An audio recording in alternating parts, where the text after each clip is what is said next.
માતા દુર્ગાનું વાહન સિંહ કેવી રીતે બન્યો? સિંહ માં દુર્ગાનું વાહન બનવાની કથા ત્યારે શરૂ થાય છે જ્યારે દેવી પાર્વતી ઘોર તપસ્યા કરીને ભગવાન શિવને પોતાના પતિના રૂપમાં મેળવવાની કોશિશ કરી રહ્યા હતા.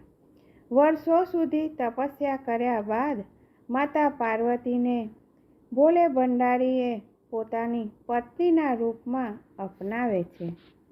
જય શ્રી કૃષ્ણ મિત્રો, સ્વાગત છે તમારું મારી ચેનલ સ્નેહ સાગરમાં.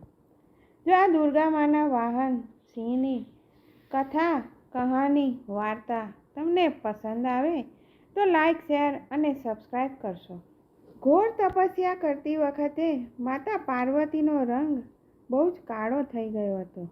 એક દિવસ વાતચીત કરતા ભગવાન શિવે માતા પાર્વતીને કાળી કહી દીધું.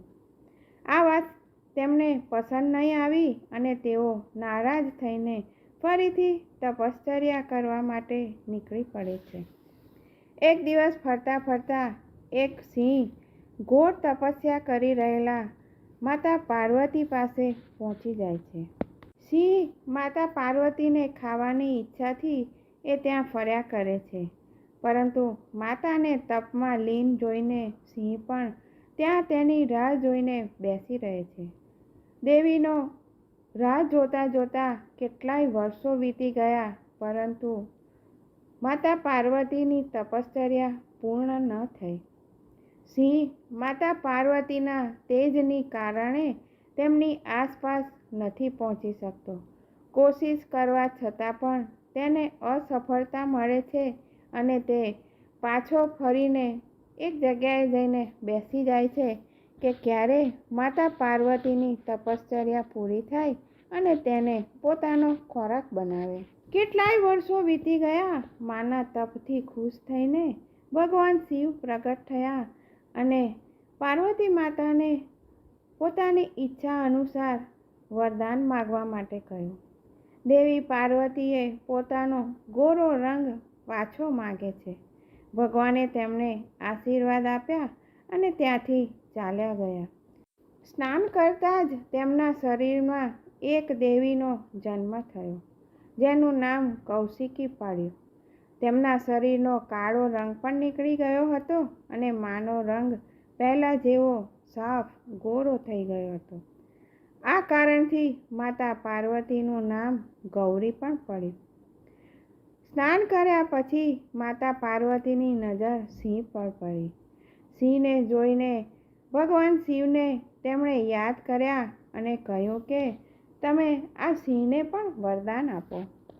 માતા પાર્વતીએ ભગવાન શંકરને કહ્યું કે હે નાથ, આ સિંહ પણ વર્ષો સુધી મને ભોજનના રૂપમાં ગ્રહણ કરવા માટે મારો ઇંતજાર કરીને અહીંયા બેસી રહ્યો હતો. મારા પૂરા તપ દરમિયાન તે અહીં જ હતો. જેટલું તપ મેં કર્યું છે એટલી જ તપસ્યા આ સિંહે પણ કરી છે. આ જ કારણે એને વરદાનના રૂપમાં આ સિંહને મારી સવારી બનાવી દો. ભગવાને પ્રસન્ન થઈને માતાની વાત માનીને સિંહને તેમની સવારી બનાવી દીધી અને આશીર્વાદ આપ્યા. તેના પછી માતા સિંહ પર સવાર થયા અને ત્યારથી તેમનું નામ શેરાવાલી માં દુર્ગા પડી ગયું. આમ સિંહ માતા દુર્ગાનું વાહન બની ગયું. મિત્રો, આ વાર્તા મેં તમારા સુધી પહોંચાડી છે, તો તમે આ વાર્તા તમારા બાળકોને સંભળાવશો, જેથી તેમના મનમાં ભગવાનના પ્રત્યે, માતાના પ્રત્યે ભક્તિભાવ જાગે. જય શ્રી કૃષ્ણ મિત્રો, ફરી મળીશું આવી ધાર્મિક, રસપ્રદ અને અવનવી વાતો સાથે.